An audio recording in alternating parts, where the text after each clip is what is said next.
ದೇವರು ಇಲ್ಲದಿರುವ ಕುಟುಂಬ, ದೇವರು ಇಲ್ಲದೆ ಇರುವ ಸಂಸಾರ ಮಣ್ಣಿಗೆ ಮಣ್ಣಾಗಿ ಹೋಗುತ್ತೆ. ಜೀವ ಈ ಲೋಕದಲ್ಲಿ ಉಸಿರಾಡುವವರೆಗೂ ಮಾತ್ರ ಜೀವಿಸ್ತೀವಿ. ದೇವರು ನಮ್ಮ ಕುಟುಂಬದಲ್ಲಿ, ನಮ್ಮ ಸಂಸಾರದಲ್ಲಿ ಇದ್ರೆ ದೇವರ ರಾಜ್ಯವೆಂಬುವ ದಡಕ್ಕೆ ಸೇರಿಕೊಳ್ತೀವಿ. ಹಲ್ಲೆಲೂಯಾ.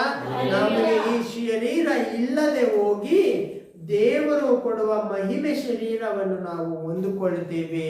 ಹಲ್ಲೆಲೂಯಾ. ಅದರಲ್ಲಿ ಏನಿಲ್ಲ, ಸಾವಿಲ್ಲ. ಅದರಲ್ಲಿ ಏನಿಲ್ಲ. ಎಂದಿಗೂ ದಡಕ್ಕೆ ಸೇರಿದ ದೋಣಿ, ದಡಕ್ಕೆ ಸೇರಿದ ಕುಟುಂಬ, ದಡಕ್ಕೆ ಸೇರಿದ ಸಂಸಾರ ಇನ್ನೆಂದಿಗೂ ಮತ್ತೆ ಎಲ್ಲಿ ಬರುವುದಿಲ್ಲ, ಎಲ್ಲಿಗೆ ಬರುವುದಿಲ್ಲ. ದಡಕ್ಕೆ ಸೇರಿದ ಕುಟುಂಬ, ದಡಕ್ಕೆ ಸೇರಿದ ಸಂಸಾರ ಮತ್ತೆ ಎಂದಿಗೂ ಮರಳಿ ಕೆರೆಗೆ ಬರುವುದಿಲ್ಲ. ಮತ್ತೆ ಎಂದಿಗೂ ಮರಳಿ ನೀರಿಗೆ ಬರುವುದಿಲ್ಲ. ಮತ್ತೆ ಎಂದಿಗೂ ಮರಳಿ ನೀರಿಗೆ ಬರುವ ಅವಶ್ಯಕತೆ ಇಲ್ಲ. ಮತ್ತೆ ಎಂದಿಗೂ ಬಿರುಗಾಳಿ ಅಂತಹ ಕಷ್ಟಗಳನ್ನು, ಅಪಾಯಗಳನ್ನು ಎದುರಿಸಬೇಕಾಗಿಲ್ಲ. ಹಲ್ಲೆಲೂಯಾ. ನಾವು ನೀವು ದಡಕ್ಕೆ ಸೇರೋದಕ್ಕೆ ಪ್ರಯತ್ನ ಪಡಬೇಕು.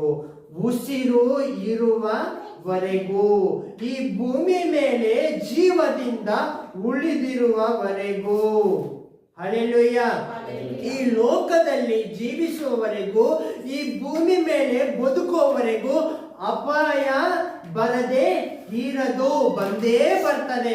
ನೀರಲ್ಲಿ ಹೋಗುವಾಗ ಗಾಳಿ ಬರ್ದಿರ ಇರೋದಿಲ್ಲ, ತುಫಾನು ಬರೆದಿರ ಇರೋದಿಲ್ಲ, ಬಿರುಗಾಳಿ ಬರೆದಿರ ಇರೋದಿಲ್ಲ, ಬಂದೇ ಬರುತ್ತೆ. ದಡಕ್ಕೆ ಸೇರುವವರೆಗೂ, ದಡ ಸೇರಿದ ನಂತರ ಬರೋದೇ ಇಲ್ಲ. ಅರ್ಥ ಆಗ್ತಾ ಇದೆಯಾ?